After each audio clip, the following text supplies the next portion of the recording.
The Remains of the Day by Kazuo Ishiguro. Day 2, Afternoon. Mortimer's Pond, Dorset. It would seem there is a whole dimension to the question what is a great butler. I have hitherto not properly considered. It is, I must say, a rather uncertain experience to realize this about a matter so close to my heart, particularly one I have given much thought to over the years. But it strikes me I may be a little hasty before dismissing certain aspects of the Hayes Society's criteria for membership. I only wish, let me make clear, to retract any of my ideas on dignity and its crucial link with greatness. But I've been thinking a little more about the other pronouncement made by the Hayes Society, namely the admission that it was a prerequisite for membership of the society that an applicant be attached to a distinguished household. My feeling remains, no less than before, that this represents a piece of unthinking snobbery on the part of the society. However, it occurs to me that perhaps what one takes objection to is specifically the outmoded understanding of what a distinguished household is, rather than to the general principle being expressed. Indeed, now that I think further on the matter, I believe it may well be true to say it is a prerequisite of greatness that one be attached to a distinguished household, so long as one takes distinguished here to have a meaning deeper than that understood by the Hayes Society. In fact, a comparison of how I might interpret a distinguished household with what the Hayes Society understood by that term illuminates sharply, I believe, the fundamental difference between the values of our generation of butlers and those of the previous generation. When I say this, I am not merely drawing attention to the fact that our generation had a less snobbish attitude as regards which employs the landed gentry and which were business. What I am trying to say, and I do not think that is an unfair comment, is that we were a much more idealistic generation. Where our elders might have been concerned with whether or not an employer was titled or otherwise from one of the old families, we tended to concern ourselves much more with the moral status of an employer.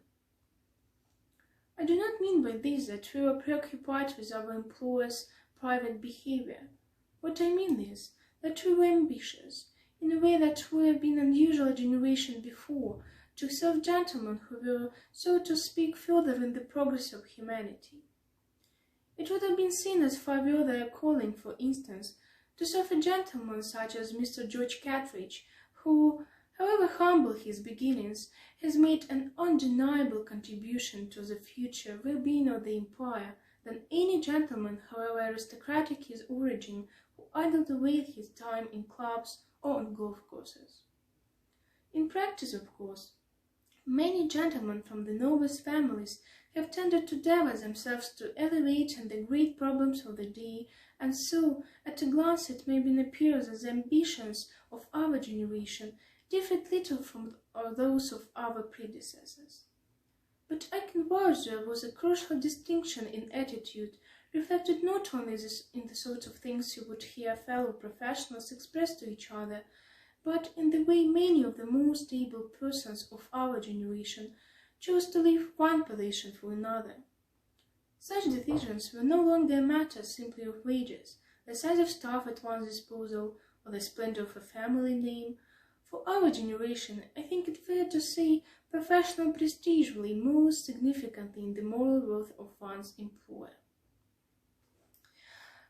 I believe I can best highlight the difference between the generations by expressing myself figuratively. Butlers of my father's generation, I would say, tended to see the world in terms of a ladder. The houses of royalty, dukes, and the lords from the oldest families placed at the top, those of new money lower down, and so on, until one reached the point below which the hierarchy was determined simply by wealth or the lack of it. Any butler with ambition simply did his best to climb as high up this ladder as possible, and by and large, the higher he went, the greater was his professional prestige. Such are, of course, precisely the values embodied in the Hayes Society's idea of a distinguished household, and the fact that it was confidently making such pronouncements as late as 1929 shows clearly why the demise of that society was inevitable. if not long overdue. For by that time, such thinking was quite out of step with that of the finest men emerging to the forefront of our profession. For our generation, I believe it's accurate to say, view the road not as a ladder, but more as a wheel. Perhaps I might explain this further. It is my impression that our generation was the first to recognize something which had passed the notice of all earlier generations, namely that the great decisions of the road are not in fact arrived at simply in the public chambers, or else during a handful of days given over to an international conference under the full gaze of the public and press. Rather, the debates are conducted and crucial decisions arrived at in the privacy and calm of the great houses of this country. What occurs under the public gaze with so much pomp and ceremony is often the conclusion or mere ratification of what has taken place over weeks or months within the walls of such houses. To us, then, the road was a wheel, revolving with these great houses at the hub, their mighty decisions emanating out to all else, rich and poor, revolved around them. It was the aspiration of all those of us with professional ambition to work our way as close to this hub as we were each of us capable. For we were, as I say, an idealistic generation for whom the question was not simply one of how well one practiced one's skills, but to what end one did so.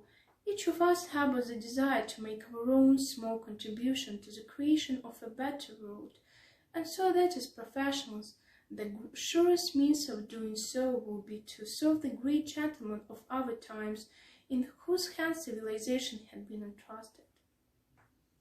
Of course, I am now speaking in broad generalizations, and I will readily admit there were all too many persons of our generation who had no patience for such finer considerations. Conversely, I am sure there were many of my father's generation who recognized instinctively the smaller dimension to their work. But by and large, I believe these generalizations to be accurate, and indeed, such idealistic motivations as I have described have played a large part in my own career. I myself moved quite rapidly from employer to employer during my early career, being aware that these situations were incapable of bringing me lasting satisfaction, before being rewarded at last with the opportunity to serve Lord Darlington.